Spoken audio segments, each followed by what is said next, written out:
Assalamualaikum warahmatullahi wabarakatuh. Bertemu kembali bersama saya Wahidah Rahmadani, guru biologi dari SMA Islam An-Nizam Medan. Apa kabarnya anak-anak sekalian? Semoga tetap sehat dan selalu dalam lindungan Allah Subhanahu wa taala. Nah, kali ini kita akan belajar biologi. Tetap semangat ya, karena biologi ini pelajaran yang menarik dan menyenangkan. Assalamualaikum warahmatullahi wabarakatuh. Selamat pagi. Hari ini kita akan membahas dunia tumbuhan. Yang akan kita bahas lebih spesifik adalah spermatopita. Kita semua tentu pernah makan buah semangka, sirsa, srikaya, rambutan, kemudian salak ya. Itu buah-buah yang tidak asing lagi ya. Nah, mungkin biji-biji yang ada di dalam buah-buahan tersebut ini sedikit mengganggu kenikmatan kita saat memakan buahnya. Biji-biji tersebut mungkin mengganggu kita, tetapi bagi buah-buah tersebut biji ternyata sangatlah berguna. Nah, biji merupakan bagian terpenting dalam tumbuhan spermatopita. Spermatopita berasal dari dua kata ya. Ini spermatopita, ini berasal dari dua kata, ada spermae, kemudian piton. Nah, spermae ini artinya biji, sementara piton ini artinya tumbuhan ya. Jadi spermatopita ini merupakan tumbuhan berbiji. Nah, untuk spermatopita ini merupakan kelompok tumbuhan yang paling banyak jenis dan populasinya di muka bumi. Kelompok tumbuhan ini sangat mudah dikenali karena memiliki ukuran tubuh yang cenderung besar. Sehingga jika orang berbicara tentang tumbuhan, pasti ingatannya hampir selalu pada kelompok tumbuhan ini. Tumbuhan berbiji merupakan golongan tumbuhan dengan tingkat perkembangan filogenetik tertinggi. Sudah jelas ya, untuk spermatopita atau tumbuhan berbiji, pasti ciri utama kelompok tumbuhan ini adalah adanya suatu organ yang berupa biji. Nah, biji ini berasal dari bakal biji yang merupakan alat perkembangbiakan seksual karena proses pembentukannya didahului oleh suatu peristiwa seksual, yaitu peluburan telur dan sperma. Nah, fungsi lain dari biji ini sebagai alat pemencaran tumbuhan. Seperti halnya tumbuhan paku, tumbuhan berbiji merupakan tumbuhan berkormus sejati atau disebut juga dengan kormopita. Nah, disebut kormopita karena tubuhnya ini sudah dapat dibedakan menjadi 3 bagian pokok, yaitu ada akar, kemudian batang, dan juga bagian daunnya. Nah, dari akar sampai batang hingga ke bagian daunnya, ya, ini terdapat sistem pembuluh yang tidak terputus. Nah, melalui sistem pembuluh tersebut, air dan bahan-bahan terlarut di dalamnya serta hasil fotosintesis dapat diangkut dari tempat yang satu ke tempat yang lain. Oleh karena itu, tumbuhan berbiji juga digolongkan pada tumbuhan berpembuluh atau disebut juga dengan tracheopita. Tumbuhan berbiji juga mempunyai siklus hidup yang kompleks, seperti halnya pada lumut dan pada paku ya. Jadi tumbuhan berbiji juga memiliki siklus hidup atau pergiliran keturunan atau disebut juga dengan metagenesis. Nah, siklus hidupnya ini kompleks juga dan terdiri pula atas fase sporopit dan fase gametopit ya. Sama ya, untuk lumut dan paku ada fase gametopit, ada fase sporopitnya. Nah, namun untuk tumbuhan berbiji itu yang ini ya. Untuk tumbuhan berbiji, tumbuhan yang dapat kita lihat adalah pada fase sporopit. Nah, sedangkan fase gametopit tidak dapat dilihat karena mikroskopis.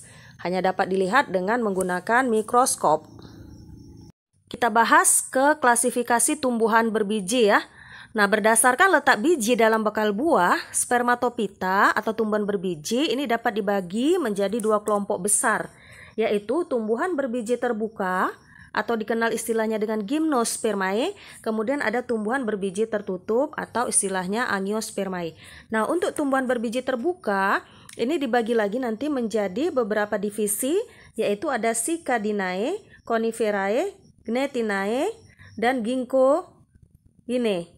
Sementara untuk angiospermae atau angiospermae ini tumbuhan berbiji tertutup, ini nanti dibagi menjadi monokotil, kemudian dibagi lagi yang satu lagi ada dikotil. Untuk pertemuan kita kali ini yang akan kita bahas terlebih dahulu adalah Gymnospermae atau tumbuhan berbiji terbuka. Gymnospermae ini terdiri dari dua kata. Yang pertama ada gymno, ini artinya terbuka. Kemudian ada spermae, ya. Ini artinya biji. Jadi Gymnospermae ini merupakan salah satu kelompok tumbuhan berbiji dengan ciri utama biji tidak dibentuk di dalam bakal buah. Ya, jadi bijinya tidak dibungkus oleh daging buah. Bisa kalian perhatikan di sini ada dua contoh dari tumbuhan berbiji ya. Ada biji rambutan di sini, kemudian ada biji melinjo. Nah, untuk biji rambutan udah jelas di sini ya. Kalau kita makan rambutan, yang kita makan adalah bagian ini dagingnya. Sementara bijinya ini kita buang. Nah, biji dari rambutan ini berada di dalam daging buahnya. Jadi karena bijinya berada atau dibungkus oleh daging buah, ini disebut dengan tumbuhan berbiji tertutup ya. Ini tertutup. Nah, kalau terbuka, ini contohnya di sini ada melinjo. Coba kalian perhatikan melinjonya ini, di sini ada bijinya sekaligus apanya ya? Di sini bijinya inilah yang kita makan. Nah, bijinya ini langsung dibungkus oleh kulitnya ya. Jadi tidak dibungkus oleh daging buahnya. Ini lihat mengapa disebut dengan tumbuhan berbiji terbuka. Jadi bijinya tidak di dalam daging buah. Atau bijinya tidak dibungkus oleh daging buah. Nggak ada di sini daging buahnya. Ini contoh biji dari tanaman lain ya. Misalnya ini tanaman pinus. Nah, biji-biji hanya melekat pada permukaan atas sisi yang pipi terbuka. Biasanya sisi pembawa biji tersebut berkumpul membentuk suatu kerucut ya. Membentuk suatu kerucut yang disebut dengan runjung atau istilahnya dengan strobilus. Nah, ada kalanya sisi-sisi ini menutupi biji dengan maksud untuk melindungi biji yang sedang mengalami proses pematangan. Gymnospermae ini tergolong ke tumbuhan berkayu dengan habitusnya ada yang berupa pohon, kemudian ada juga yang berupa semak dan ada juga dia yang berupa perdu. Untuk sistem perakarannya biasanya memiliki akar tunggang. Tetapi ada juga sebagian yang memiliki akar serabut. Ini contohnya untuk yang akar serabut ini pakis haji ya atau cikas rumpi. Batang dari tumbuhan Gymnospermae ini ada yang tegak lurus tanpa cabang, ada juga yang bercabang-cabang. Ini kalau yang bercabang-cabang ini contohnya misalnya melinjo ya. Ini batangnya bercabang-cabang. Untuk daunnya, sebagian besar dari Gymnospermae ini memiliki daun berbentuk mirip jarum atau mirip sisi. Ya, daunnya ini mirip dengan jarum. Sebagiannya lain, daunnya lebar dan tipis. Gymnospermae belum memiliki bunga sesungguhnya. Bisa dilihat di sini ya. Jadi bunga tidak sesungguhnya ini disebut juga dengan bunga tidak lengkap. Ini berbeda dengan Angiospermae. Kalau Angiospermae ini sudah memiliki bunga sesungguhnya atau bunga lengkap. Artinya bunganya sudah terdiri dari ada mahkotanya, kemudian ada benang sari, ada putih, kemudian ada kelopak. Sementara untuk Gymnospermae ini bunganya tidak lengkap. Bisa dilihat ya, tidak ada di sini mahkota, benang sari, putih, kemudian tidak ada juga kelopaknya. Gymnospermae tadi tidak memiliki bunga sesungguhnya ya, artinya bunga tidak lengkap. Kemudian bunganya ini disebut juga dengan strobilus. Nah, nanti strobilus ini akan membentuk strobilus jantan dan strobilus betina. Ada beberapa dari Gymnospermae ini yang berumah satu, artinya strobilus jantan dan strobilus betina ini berada dalam satu pohon, disebut dengan monoceus.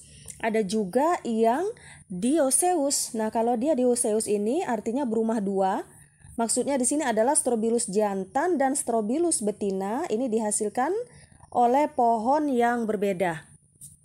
Pada jenis pinus ini contoh proses fertilisasinya di sini adalah dengan bantuan angin ya, atau disebut dengan anemogami. Nah, ini nanti serbuk sari akan jatuh langsung pada bakal biji. Kemudian jarak waktu penyerbukan sampai pembuahan ini relatif panjang. Ada 4 divisi yang termasuk kelompok Gymnospermae, yaitu ada Coniferophyta, kemudian Scadophyta, Ginkgophyta, dan Gnetophyta. Nah, sekarang kita bahas terlebih dahulu di Cicadinophyta ya, atau Cicadinae. Phyta atau Cicadinae ini merupakan Gymnospermae yang tertua dan paling primitif, sehingga seringkali disebut sebagai fosil hidup. Nah, diperkirakan untuk Cicadophyta ini sudah ada di muka bumi sejak 320 tahun yang lalu. Nah, tumbuhan ini memiliki habitus berupa pohon seperti pohon palem, kemudian berkayu, sedikit atau tidak bercabang ya, atau sedikit sekali bercabang. Nah, kemudian batangnya ini tebal. Ya, batangnya tebal. Daun mudanya ini menggulung ya, seperti pakis ya. Tumbuhan ini hidup di daerah tropis dan subtropis. Nah, untuk perkembangbiakannya, perkembangbiakan dari Cicadophyta ini dengan strobilusnya. Nih, strobilus atau disebut juga dengan runjung. Ada 2 strobilus nanti ya, ada strobilus jantan dan ada juga strobilus betina. Nah, strobilus ini masing-masing panjangnya bisa lebih dari 60 cm dan kadangkala ada yang beratnya lebih dari 12,7 kg. Untuk strobilusnya ini berada di ini ya, di 2 tanaman yang berbeda, artinya dioecious atau berumah 2. Daun dari Cicadophyta ini berbentuk roset ya, artinya daunnya ini berjejal di bagian ujung dari batangnya. Bisa dilihat di sini, daunnya ini menumpuk di bagian batang atasnya atau ujung batangnya. Contoh dari divisi Cicadophyta ini adalah pakis haji atau dikenal juga dengan Cicas rumpi ya. Jadi banyak macamnya ya, ada Cicas rumpi, ada Cicas revoluta, Cicas pectinata, dan ini biasanya dijadikan sebagai tanaman hias. Selanjutnya ada divisi Coniferophyta. Nah, untuk Coniferophyta ini habitusnya berupa semak, perdu atau pohon dengan tajuk ini menyerupai kerucut ya. Jadi asal katanya sebenarnya konus. Konus ini artinya kerucut. Kemudian daun dari jenis atau dari divisi Coniferophyta ini biasanya berbentuk jarum. Kemudian ada yang berumah 2 dan ada juga yang berumah 1. Maksudnya tadi kalau dia berumah 2, strobilusnya berada di pohon yang berbeda ya, antara jantan dengan betina. Kemudian kalau dia berumah 1 atau monoecious, ini strobilusnya berada di satu pohon yang sama.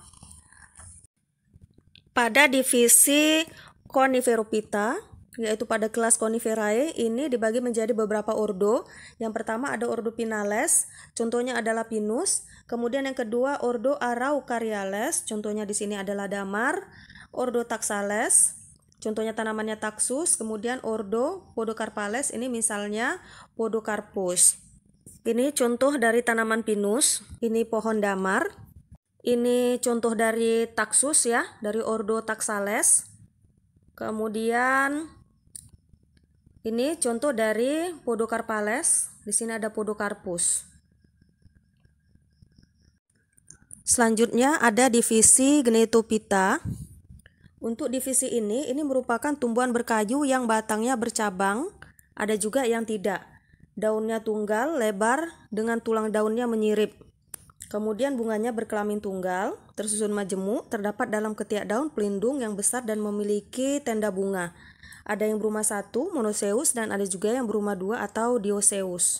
Bijinya dilindungi mantel, kemudian terdiri dari integumen luar yang keras dan tenda bunga yang berdaging.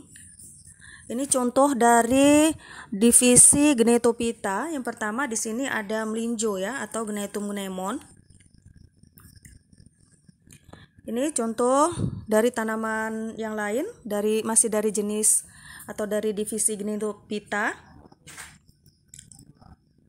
Ini contohnya juga ada Welwitschia mirabilis. Dan tanaman ini hanya tumbuh di gurun Namibia, yaitu di Afrika. Terakhir ada divisi Ginkgo pita. Ini memiliki tinggi hampir 30 meter. Kemudian pohonnya memiliki tunas pendek, daun bertangkai panjang berbentuk pasa atau kipas. Tulang daun bercabang-cabang menggarpu, meranggas pada musim gugur. Berumah dua atau dioecious, biji dengan kulit luar yang berdaging dan kulit dalam yang keras. Contoh dari divisi ini adalah tanaman Ginkgo biloba ya.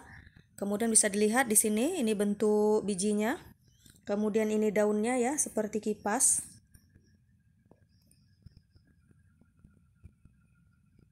Demikianlah pembelajaran kita hari ini. Sampai bertemu kembali di video pembelajaran berikutnya. Jangan lupa untuk like, comment, and share. SMA Islam An-Nizam, unggul, cerdas, Islami. Assalamualaikum warahmatullahi wabarakatuh.